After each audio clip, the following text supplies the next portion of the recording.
Hi, everybody. I'm Sophia, and today I'm back with another presentation. And today we're going to be talking about preparing for a tournament. So, super exciting because tournaments are really what we prepare for, especially when we're practicing. So, just kind of a general reminder to keep in mind that you always want to be giving your best effort, even at practice. Just make sure that you're taking notes, you're asking your coach lots of questions, and that you're doing practice speeches and just always trying to make your speech better. So one way we can do that is really by focusing the week of the debate tournament. And we know leading up to the debate tournament, there's so many things that we have to do.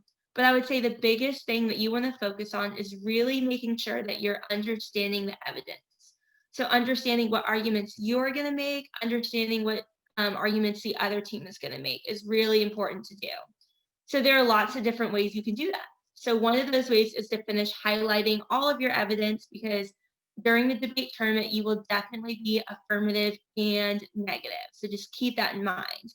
Another way also to make sure that you're familiarizing yourself with the evidence is to write overviews and blocks. So maybe you know that you're going to be the 2A, so you can go ahead and practice writing an overview that you want to read in your 2AC. Something else that's good, especially if you've had some debate experience before, is to try and do some practice debates against some of your other fellow teammates and just really get used to using all of your evidence.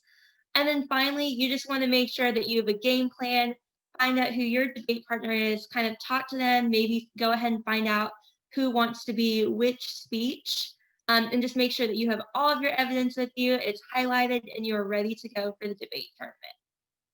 So as we get closer and closer, we're talking about the day of and the night before the debate tournament. And to be honest, I think sleeping is so important. You just want to make sure you get a good rest. Debate tournaments are a lot of fun, but they're also super tiring. It's putting your brain so much at work, and you're usually running from one round to the next one. So just make sure you're getting a good sleep. And then the other thing too is to make sure you have all your evidence. You know, sometimes it's very, very difficult and hard if you show up to a debate tournament and you accidentally forget your evidence, especially because we like to use paper in the AUDL. And then if you have debated before, something that you can do is you can actually pre-flow your 1AC or your 1NC like disad shells. And you can pre-flow those only because those are the only speeches where you can kind of prepare parts of it and you already know what you're going to read. Okay, so the morning of the debate tournament is super exciting. You're usually a little bit nervous, but I like to think that those are good nerves. But something really, really important to do that often gets overlooked is to make sure that you're doing speaking drills. Because sometimes in the morning we're a little bit tired, maybe we haven't really eaten breakfast yet. So you want to do some speaking drills and really just kind of get your mouth moving in the morning. So you can either chew a piece of gum. I did that sometimes, but really the best way is to just practice reading your speech in the morning.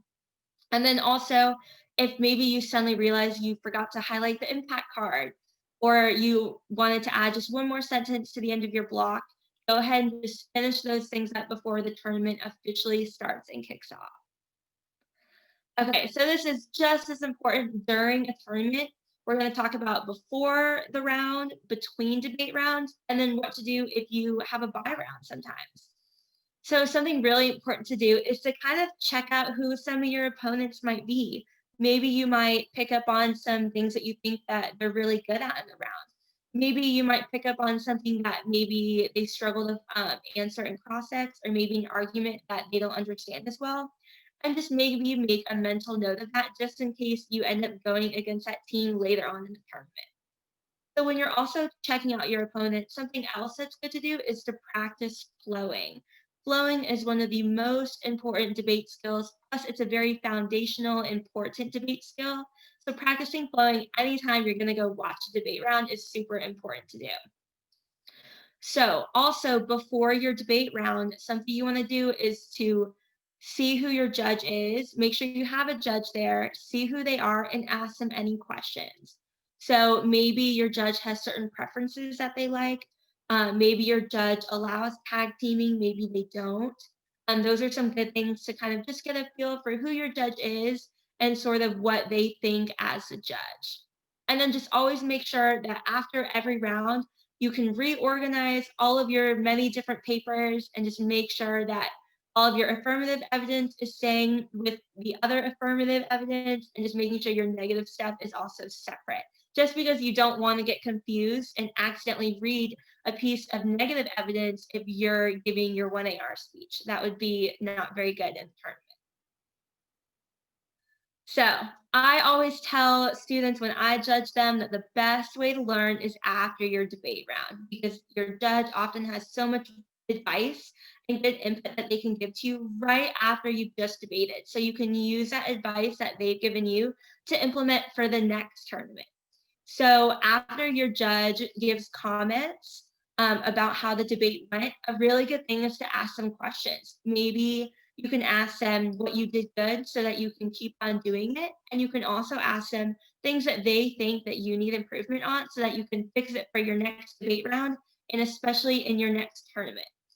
So remember, when you're asking your judge questions, a good idea would be to take notes because there's so many debate rounds in the day that sometimes you might forget the good things that you've done and the things that need some work. So just jotting down a few notes is always good to be able to refer to, especially in the practice that happens after the debate tournament. Another thing I like to say, and this kind of is still within the same round of the debate tournament, but maybe if you're the 1A, well, you're done speaking at the 1AR. And by the time we get to the 1AR, we're barely halfway through the debate round. So you still want to make sure that you just keep flowing even after your round because it's such good practice. That way, also, when you find out later and you get your ballot if you won or lost, you can look at your entire flow and kind of point at areas that might have caused you to win and other areas where maybe you were not as great in and there are areas that you can improve on. Another good reason to keep flowing after your last speech is because in practice after the tournament, rebuttal redos is another great way to always be improving.